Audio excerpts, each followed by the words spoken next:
And welcome to Fourth and Pain, the only pro wrestling show to be hosted by an NFL player and a weight loss champion. He's Redskins defensive end Adam Carriker. Howdy. I'm former wrestling announcer turned weight loss champion Chuck Carroll and a shy guy. And this, the aforementioned Fourth and Pain. Of course, quick reminder before we get going, a few things, housekeeping notes, if you will. A, follow us on Twitter at Fourth and Pain. B, like us on Facebook, facebook.com/what else, Fourth and Pain. And C, by God, put this in your calendars, your smartphones, your Outlook reminders, whatever it is you need to do. We want you to have lunch with us every single weekday at noon. Fresh content, fourthandpain.com, low calorie, Adam. High energy. And great looks. Damn straight. I'm the looks. Welcome to a Monday edition of Fourth and Pain. So glad. Thank you so very much for joining us. And Adam, typically on Mondays we talk a lot of NFL football. But with the Redskins having played on Thanksgiving, I thought, well, wouldn't it be grand if we dipped into the college pool a little bit on Monday? I think that's a grandioso idea. A grandioso Let's do idea. it. Not so much a shakeup. This past weekend, everybody that was supposed to win did win. Of course, my beloved Notre Dame Fighting Irish finished the season undefeated, go out there, handle business against the Matt Barkley-less USC Trojans. Decent game. Looking forward to seeing Notre Dame in the title game January 7th. But who are they going to face? That's the question, and that's what I want to start with. You and I have discussed this many times, on air, off air. Georgia versus Alabama. Everybody's saying it's a foregone conclusion. The Crimson Tide get this one. You're not sold. I'm not sold at all. I look at who they played, and they have played an A&M team that beat them, and they played an LSU team that dominated them for 75% of the game. Other than that, they have faced nobody. Look who Florida played. They played A&M in the top 10, South Carolina in the top 10. They played LSU. They played Florida State. They played Georgia. 5 teams in the top 10. They beat 4 of them. Right. Alabama played 2, lost 1, and should have lost the other one.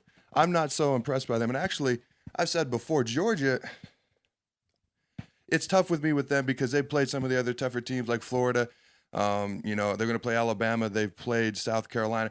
But they did get blown out by South Carolina by 20 or 30 points. So I struggle with that, but at least they have played some other tougher teams. That's true. And I'm not altogether sold on Alabama in this title game either. Personally, though, I would much rather Notre Dame face Alabama. I think that they're the more vulnerable of the two squads between the Bulldogs and the Crimson. Now, why is that? Because you're definitely in the minority in that. Why is that? Because you remember at the beginning of the season, all of this hype surrounding LSU and, they're still in the top 10 despite the fact that they put up a poo-poo performance at what against Towson or something like that. That's still bothering you. Like 8 months later, and it still bothers you. 80 years from now, if I'm still on God's green earth, it's going to be bothering me. But here's the thing. I think Alabama, the more vulnerable of the two teams. They're not that dominant team when they go up against real competition. I think Georgia would bring more competition for Notre Dame. That's what I just said, basically. Exactly. We're in agreement. Exactly. That's a rarity. But that really causes a conundrum for me because we have 2 friends of the show that are Georgia alum. Okay. We do. Obviously Goldberg. Okay. But then Philip Daniels. Who's going to be joining us, I believe. Exactly. Now, here's the cool thing. I don't know if I've told you this much. I got to Philip Daniels last week in the locker room. I said, "Hey, Big Phil." I call him that because we're tight like that. I said, No, "Big you're not. Phil." I did. I said, "Big Phil." But you're not tight like I that. said, "Well, he and I, thick as thieves. Book it." Anyway, I don't know what that means. "Hey, Phil, Georgia, Notre Dame, your son, Tavares, should be making his return in that BCS title game. He's an Irish wide receiver. You're a Georgia alum. What the hell?" You know what he told me? Who's he rooting for? I'm actually curious. He says he's going to wear as much Notre Dame gear as he can possibly put on. I would have to side with my son as well. Let's say my son does the abominable and goes and plays for Colorado, which is, I don't like Colorado. So let's say he goes and plays and they play Nebraska for a national title. Okay. I mean, this is the abominable. This is like the Antichrist of college football to me. I would have to side with my son. Family first. I man. would have to side with my son. Family first. I would wear Colorado. I would just hate it. I would burn it afterwards. Yeah, but wouldn't you as a father try to do everything in your power to make sure That's he what I'm did not go to Colorado in the first place? Actually, my wife asked me this question last night. She goes, first of all, he's going to be a race car driver. The kid is nutso about race cars. He's in the pool yesterday with his grandpa, and he's hanging out the side of the pool, 75% of his body in, 25% out, and he's playing with his race cars while he's swimming in the pool. That's awesome. Just nonstop. That's awesome. I know nothing about cars. I have to learn a whole lot. But absolutely. My wife asked me, he goes, if he did grow up and he wanted to play college football, would you want him to play at Nebraska? My answer is, yeah, I'd want him to, but he can play wherever he wants. And if he wants to go to Colorado, I wouldn't hate it because the University of Colorado is 45 minutes from where we live in the off season. Okay. I would hate it, but the location would be nice. You would get over it, basically. That's what you're saying. For 4 years, I would tolerate it. You would tolerate it. Kind of like my future son-in-laws. I will tolerate you. Well, I will not like you, but I will tolerate you. I'm not sure that given the way Colorado's been playing, you would want to go there, but that's like 15 years in the future. Exactly. Let's obviously the SEC title game coming up next Saturday. So who you got winning? Who you have winning? Make a prediction. I really think it's going to be Georgia. You have Georgia. I think that they are. You copy me in every prediction we make, just like the NFL picks. How could I copy you if I'm the one answering first? Because we talked before the show. They you knew what I was going to say. They don't need to know that. Then why'd you ask me the question? You asked me the question. You asked me how you could possibly cheat off me. I answered your question. Shut up. Who do you have winning the game? I just said I have Georgia. And it bothers me. Like I've always said, a team gets blown out. I don't think they should get a shot at the championship. But the way it works, it's either them or Alabama. And I think they played way tougher competition. I don't think Alabama's anywhere. I'm not going to say anywhere near as good. I don't think they're as good as they were last year. I think they've been exposed by the two good teams they played. And I also think Georgia's playing a lot better than they were when they played South Carolina, which was very early on in the year. Right. They're looking like the team most people expected them to early on. That's how they're looking now. Peaking at the right time. But then let's take a look at some other conference championship games that, will have impacts on where everybody in the BCS Bowls shakes down. Let's start in the ACC. Florida State doesn't get the win over Florida. They give it up late, going against Georgia Tech for the ACC title. Adam, how do you see this one? I don't know why they're playing the game, Florida State. Absolutely. Big Ten. This one near and dear to your heart. Wisconsin versus Nebraska. And if you go Badgers, I'm just going to be stunned. I will say this. We played Wisconsin early on. They got a fairly substantial lead on us. They were actually pushing us around the first half of that game. We had to make a big comeback. We ended up winning. They're not a typical Wisconsin team that usually goes 11-1, 10-2, 9-3. They're 7-5. But they're still a big physical team. They still can run the football with Monte Ball, the all-time NCAA career touchdown leader. I think he just got his 49th touchdown this past weekend against Penn State. Wow. So they've got some players. They've got some ballers. That being said, they're 7-5. We're 10-2. We're going to get the win. Well, I'm a little bit concerned. I wasn't really overly impressed with Nebraska the little bit that I saw this past week, this past Friday against They were not Iowa. impressive against Iowa. And I think that the little bit that I saw with you actually made the comment, well, Iowa, this was senior day. The majority of them, they're not going to be putting on the jersey anymore. So is that really so much of a factor that you can really elevate your game that much when you're really not even supposed to be in it whatsoever, but you get that motivation and there you go? If you're Nebraska, you're looking at Iowa like, oh, they just got killed their last two games that they played. And we're honestly looking forward to the Big Ten title game, maybe taking this game for granted. The weather there was freezing. It was bad winds. It was affecting the kicking game and the passing game. And the Iowa players, you could tell, they came out. This was their bowl game. This was their national championship. And the mental aspect of football is huge, especially college football. You've got young kids. No, Nebraska was not impressive. They did what they had to do to get the victory. But yeah, it can make a difference. Last question before we move on and take a look at the Pac-12 title game. Even though they won, it wasn't pretty, as we said. Do they use that as motivation going into the conference championship game? Are they as pissed off as they would have been had it been a loss? Can they use this as motivation? I don't think so. Actually, what I would do if I was Coach Pelini, the coach of the Huskers, I would actually move on past that game and I would go back and watch the first Wisconsin film, especially that first half when they were pushing the Huskers around, be like, this can't happen again. You can't fall behind. This is a good football team. They get a lead. They start running the ball. It's going to be hard. And then all of a sudden, you're not going to the BCS. You're not Big Ten champs, and you should be. So that's what I'd be focusing on. All right. Last conference title game, we got the Pac-12. UCLA Bruins going up against the Stanford Cardinal. How's this one playing out, Adam? Well, they just played a couple days ago, so they're going to play twice within a week here. It's really hard to beat the same team twice, especially twice within 8 days. That being said, Stanford kind of kicked the snot out of UCLA in UCLA. This time it's going to be in Stanford. I'm going to go with Stanford. I think they're just a really good football team, especially with this new redshirt freshman quarterback, David Hogan. Ever since he has stepped in, that's when they beat Oregon. They've been 4-0 with him. I think he's going to be the difference maker. All right. Well, I think that Stanford is also coming away with the win, but for a completely different reason, a little bit of a wacky reason. That's just what I do. Because I had Bill Walsh, college football, on Super Nintendo way back in the day. Bill Walsh, college football, coach of the Stanford Cardinal. That's why Stanford gets the win today. 20 years later. And somehow you're leading in the NFL picks. Okay. Hey, man. The world makes no sense. Obviously, I know a little bit more about the pros than I do with college. No sense at all does this world make right now. Hey, man, it's good to be me. What can I say? Hey, you're winning. I can't argue. Last thing here before we take a look and we actually predict who's going where in the BCS. Obviously, things keep getting juggled. People are going here. People are going there. People have lost. Blah, blah, blah. It's These a are whole our mess. final predictions, the last predictions. Exactly. Because this Sunday they become official. I'm a little bit weary of Kansas State hosting Texas. Now, Kansas State, if they win, they're going to the Fiesta Bowl. Okay, that's just the way it is. But this is a team that's coming off of a bye. I think that loss is still going to be playing on them.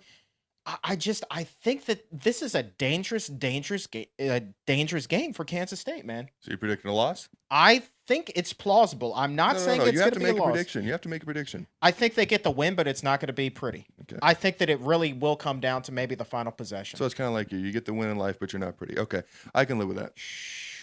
Man, if I had another comeback other than shut up, I'd give it to you. That was a veiled compliment. It's like one of the nicest things I've ever said to you. You said you're a winner at life, but boy, are you ugly. It's like one of the nicest things I've ever said to you. It really is. That's the sad part. Okay, continue on with your predictions. Say you're going to be my friend. Continue on. Kansas State hosting a tough Texas team, and now, granted, Texas, they're middle of the pack. I think they're ranked something like 16th or somewhere in there. Kansas State was going to be in that BCS title picture before the loss, but I think, and this is a gut, this has nothing to do with Bill Walsh college football. This is just a gut prediction. This is a super dangerous game. Kansas State gets it done, but it's going to take perhaps some heroics in the fourth. I actually think Kansas State comes out and rolls. They were embarrassed in Baylor. They were humiliated, and they have had 2 weeks to just sit there and think about it. And it's funny to me because we talked before the show, and that's how I know some of the things you're going to say, and you know some of the things I'm going to say, and some of the things, most things are completely off the cuff. Absolutely. That's just how we roll for the most part. The insults. But yes, those are off the top. But I've completely lost my train of thought. What were we talking about? Kansas State. Kansas State. Oh, the bye week for the Redskins. You said it was a positive for the Redskins, but all of a sudden you said for the K-State Wildcats, you thought it was going to be they're going to lose their momentum as a negative. And I found that interesting. I think it's going to be a positive just like it was for us because they're going to take a week to regroup. They're going to let that fester. They're going to be upset, and they got 2 weeks to just sit there and think about that, and they're going to come out ready to roll and win that Big 12 championship. And even though they're not in the national title game, they can get to the Fiesta Bowl as the Big 12 champs. Here's the difference in the bye weeks. For the Redskins, they had lost 3 games in a row heading into that bye week. They just got killed. That horrible loss to the Carolina Panthers. K-State had a horrible loss. Okay. But that was Kansas State's first loss of the season. So they're still in unfamiliar territory. They're kind of like jarred. They don't know what's going on. The Redskins at that point knew that they needed to take a step back, knew that they just needed to get away, clear their heads for a little bit, come back, refocused, and sure enough, things have worked out so far for the Washington Redskins. I don't think that Kansas State is going to have that same kind of resurgence after the bye because they are still in shock mode. They don't know how to deal with what happened. Wager time. I'm already in a off the friggin' top wager. of my head wager, completely fair, unlike that unfair wager you're in with Goldberg, or the one you made with Goldberg already. All right, what are the stakes here? Okay, this is assuming Kansas State wins. If Kansas State loses, nobody wins. Okay, Kansas State wins in a close game. I have to wear your clothes for one show. How can you fit into my clothes? That's just part of the wager. K-State blows them out, and we'll decide if it was a blowout or not. You have to be reasonable. And we'll decide if it was close or not. You have to be reasonable. You have to wear one of my clothes. Like, you have to wear exactly what I'm wearing right now. Oh, that's an easy wager. No problem. I'll bump you on that. Done. Well, I'm thinking I need to add something. You seem way too confident about that. Compared to what I'm going up against with freaking Goldberg, I'm a little nervous. Dude, all right, I'll do it. all day. Let's do it. All day. Come on. But we got to be fair about what's close and what's not a close game. Stipulation. We'll just see how it goes. Clothes need to be clean. We need to throw that stipulation in there. We can't be throwing I like the free ball, right? I'm hanging loose. As long as and that falls under the TMI category, but as long as they're freshly washed, we'll be okay. And believe me, I'm not above giving it the sniff test. Wow. You want to put your nose down there? I don't, but for the sake of my boys, I'd rather it be my nose than my boys. I'd rather be my boys than my nose. No, Your nose is attached to your face. No, I don't want crotch rot. Just saying. So you'd rather have it on your face? Damn it. I'm just saying. How about this? They'll be clean. You don't have to worry. You can ask my wife. She does the lawn. You can ask her and be like, hey, did you just wash these? And she'll say yes. I don't know how they're going to stay up on me. What size is your waist? 3X. Waist. Inches, man. Oh. I was thinking shorts. 3X shorts. I've actually lost a little bit of weight, so I'm about a 42. Okay. All right. 42 to 44, all right. give or take. That's about 10 inches on me. All right. Oh, yeah. No belt. No belt. Well, am I sitting down in a chair? How is that going to... Well, these shorts better have some awfully big Well, I was thinking more then. about the shirt anyways. I don't know how the pants really got brought into this, other than me talking about that, I'm comfortable. Anyways, let's move on. We're running out of time. He's loving We're having fun. All right, so let's predict some BCS games Let's here. Fiesta Bowl, assuming Kansas State wins, and we both believe they will. Yes. Who are they facing? And we actually debated this for quite a while because we said, well, Alabama loses the SEC title game. Are they all of a sudden out of the BCS? Well, actually, the way it looks, yes, because I have Kansas State as a Big 12 champs. They automatically go to the Fiesta Bowl. The Fiesta Bowl has the at-large pick before the Sugar Bowl. The Fiesta Bowl is going to pick Oregon before they take Alabama because Oregon has one loss. Exactly. Most likely will be rated higher. So, and the Orange Bowl is the ACC champs, which will be Florida State. They're going to play the Big East champs. Why the Big East has a buy-in, I still don't understand, which is going to be Rutgers. The Rose is automatic, Pac-12 versus Big Ten champs, which is Nebraska and Stanford, which just leaves the Sugar Bowl. So it's going to come down to a one-loss Florida team or a two-loss Alabama team. Who do you think they're going to pick in the Sugar Bowl? You can't go two-loss team over a one-loss team. You just Even though it's Alabama. You cannot do it. And some people Two think losses. they could win the NFL Super Bowl. I don't care. I don't care. 2 losses versus 1 loss. You have to go with the one-loss team every single time. I agree with you. And I'm pretty sure the rule is that you cannot have more than 2 teams from the same conference in the BCS games.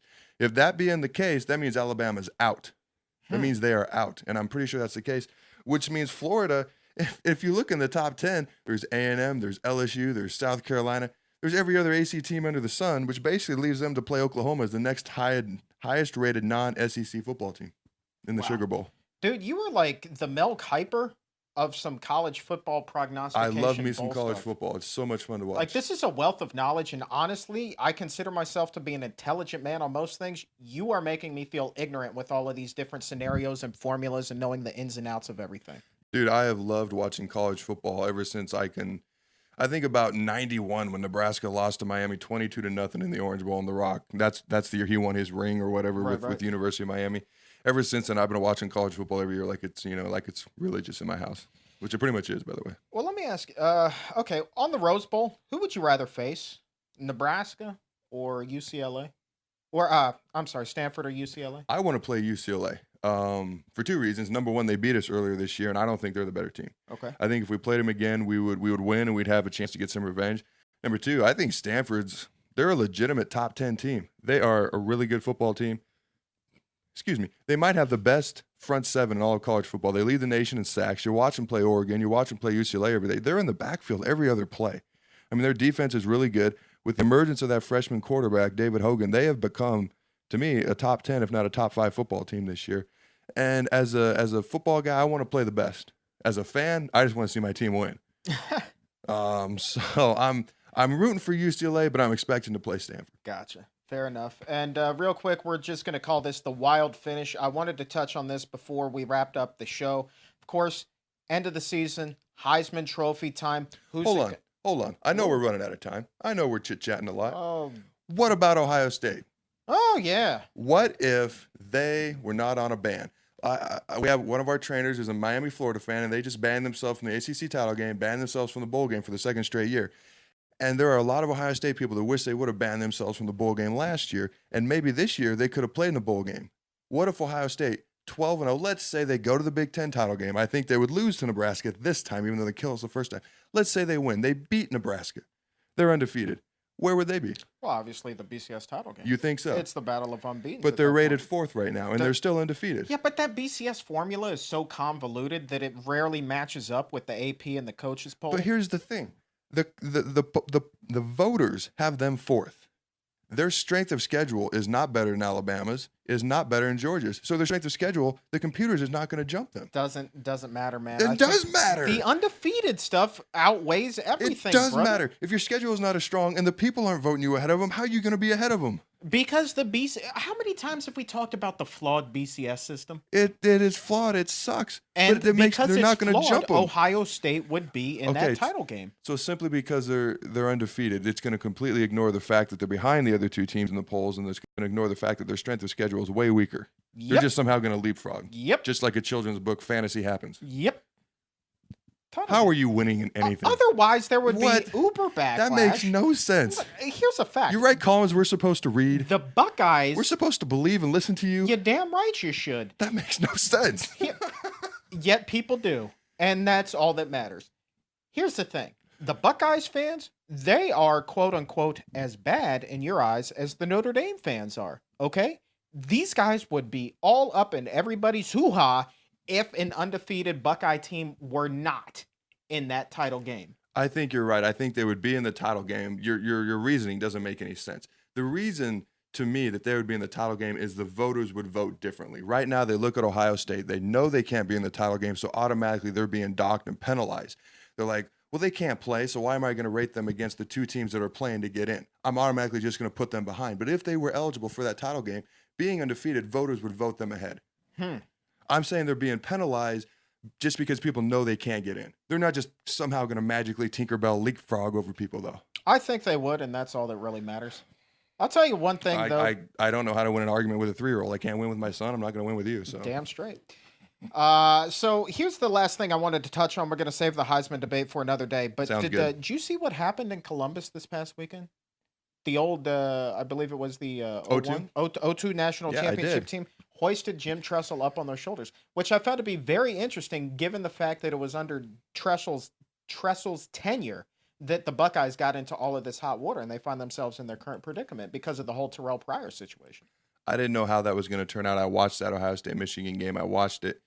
I didn't know what they were going to do because he got fired. They had a bad year last year, probably large in part due to him being fired. They're banned this year from probably a national title game. And they had to start all over with a new coach who, by the way, is Urban Meyer, so that's not so bad.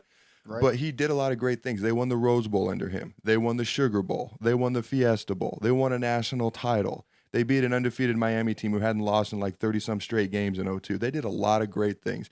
He was a great coach. Everywhere he's been a winner. Now, he made a huge mistake.